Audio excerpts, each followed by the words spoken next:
Bonsoir. Ce soir, nous allons parler des arbres et de l'importance qu'ils ont pour nous. Nous sommes à Madagascar, dans l'océan Indien. Et si j'ai choisi de venir ici, c'est que cette île connaît une déforestation intensive, très ancienne, mais malheureusement toujours d'actualité.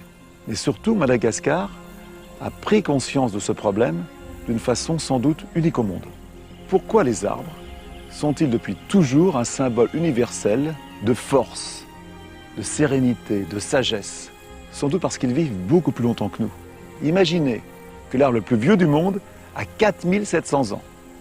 Il a vu passer près de 200 générations d'hommes.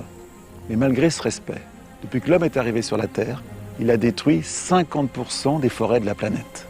Mais aujourd'hui, ce qui est important, ce n'est pas les 50% des forêts qui ont disparu, c'est ce qui reste.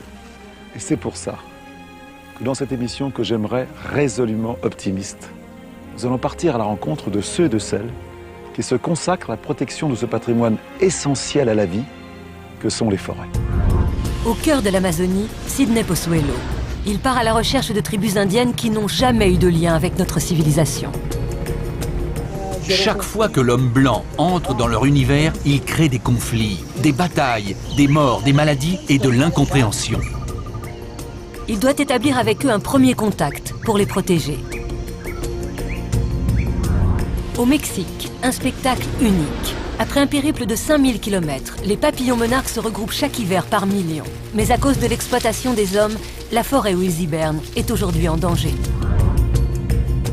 Eux aussi dépendent de la forêt, les Indris.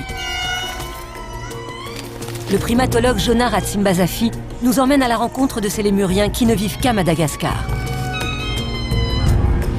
Le scandale au Cameroun de l'exploitation illégale de bois. Sans le savoir, nous pouvons tous acheter du bois d'importation illicite. Les images exclusives de ce trafic, de l'abattage en forêt, jusqu'au port de Nantes. Maintenant, ils vont essayer de nous remarquer avec une société légale. Et c'est comme ça que c'est blanchi. Une figure à Madagascar, le père Pedro. Ce prêtre engagé se bat pour aider les plus démunis, dans la dignité et le respect de la nature.